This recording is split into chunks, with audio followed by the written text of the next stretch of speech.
बिस्मिल्लाहिर्रहमानिर्रहीम। Programme top story के साथ मैं हूं आपका मेज़बान आसिम अमीन। नहायत ही अफसोस के साथ ये प्रोग्राम कर रहा हूं कि जितना दिल दुखा है आपको बयान नहीं कर सकता।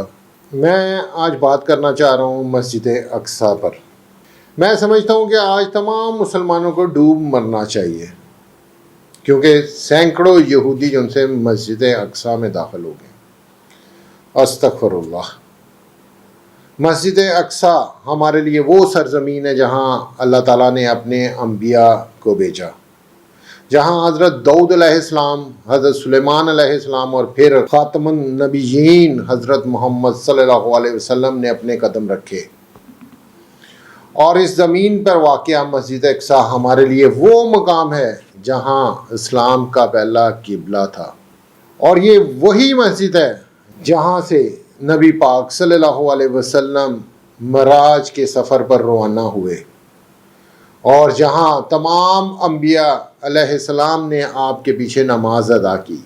और कुरान पाक हमें याद दिलाता है ये मस्जिद मुसलमानों के लिए अजीम रूहानी सेंटर है, लेकिन आज बदकिस्मती है, हमारी खामोशी की वजह से आज वही मस्जिद अक्सा जुल्म की जद में है।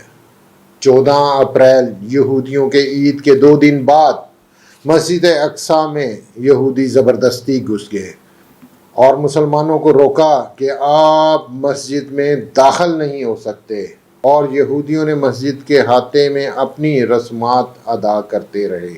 यहूदियों का बरसों पुराना मंसूबा है कि मस्जिद अक्सा की जगह पर उनका 3rd टेम्पल तमीर होगा और यहाँ यहूदियों की हुक्मरानी होगी। नबी करीम सल्लल्लाहु अलैहि वसल्लम ने फरमाया कि जब मदीना ख़राब होगा तो बहुत बड़ा फितना पैदा हो जाएगा, जिसके बाद दज्जाल फ़लस्तीन के इलाके में निकलेगा।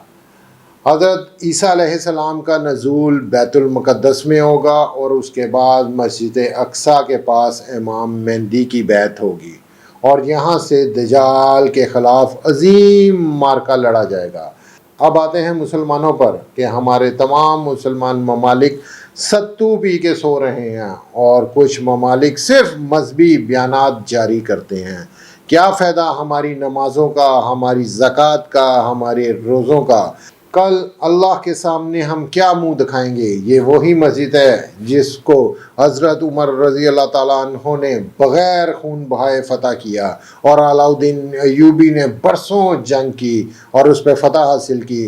आज ये मुक़द्दस मकाम हम कमज़ोरों के हाथ में है और इन मुसलमानों के बस की बात नहीं। इसको सिर्फ गैरतमंद ही बचा सकता है। हम सिर्फ पेप्सी की बोतलें तोड़ सकते हैं, KFC के शीशे तोड़ सकते हैं और छोटे छोटे काम कर सकते हैं जो सिर्फ और सिर्फ दिखावा है। उसके अलावा हम मुसलमान कुछ नहीं कर सकते। खुदारा होश के ना होने ये वक्त हमें अपनी नस्लों को बताना है कि मस्जिद अक्सा इसकी अहमियत क्या है और ये हमें अपनी जान से ज़्यादा अजीज़ क्यों है। ऐ मुसलमानों, आओ, मस्जिद अक्सा आपको पुकार रही है। अब वक्त आ गया है कि इसके लिए खड़ा होना है। कौन है जो उम्मत के पहले किबले के लिए आवाज़ बुलंद करेगा?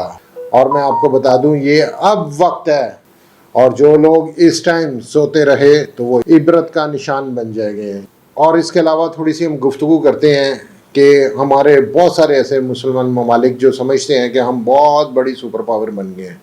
हज़ारों लाखों की तादाद में फ़ौजी हैं, हज़ारों लाखों की तादाद में मिसाइल हैं, हज़ारों लाखों की तादाद में टैंके हैं और बहुत बहुत जदीद असला जो उनसे बना रखा है। क्या फ़ायदा इन ममालिक के पास इतना असला होने का कि हमारी जो मस्जिद अक्सा है जिस पे हमारी जान भी कुर्बान है, अब उसको बचाने का टाइम है और ये लोग सो रहे हैं। एक मजहबी बयान जो है ना वो किसी मुल्क की तरफ से ठीक नहीं आया कि अब ये टाइम जो है वो जहाद का टाइम है, निकलो मस्जिद अक्सा को बचाओ। और आप देखेंगे छोटी सी तादाद में जो यहूदी हैं उन्होंने आज आपके 57 ऐसे मुसलमान ममालिक जो अपने आप को शेरशाह सूरी समझते हैं वो आज गीदड़ बने हुए हैं और अपने अपने घरों में बैठ के अपने अपने मफादात की खातिर اب وہ نہ آواز بلند کر رہے ہیں اور نہ کوئی دوسروں کے ساتھ بیٹھ کے یہ کہہ سکتے ہیں کہ جی یہ جو ہو رہا ہے وہ غلط ہو رہا ہے، ہم اس کی مذمت کرتے ہیں۔ ہم یہ کہتے ہیں کہ آج مسجد اقصیٰ کو ہم تمام مسلمان ممالک کی ضرورت ہے، اگر یہ سوتے رہے تو انشاءاللہ جو میرے رب نے کہا ہے یہ عبرت کا نشان بنیں گے۔ وہ وقت بھی دور نہیں جب ڈاکٹر اسرار صاحب نے کہا تھا کہ اگر تھرڈ ٹیمپل بن گیا تو یہ آپ کے جتنے عرب ممالک ہیں ان پہ بھی قبضہ کر لیں گے۔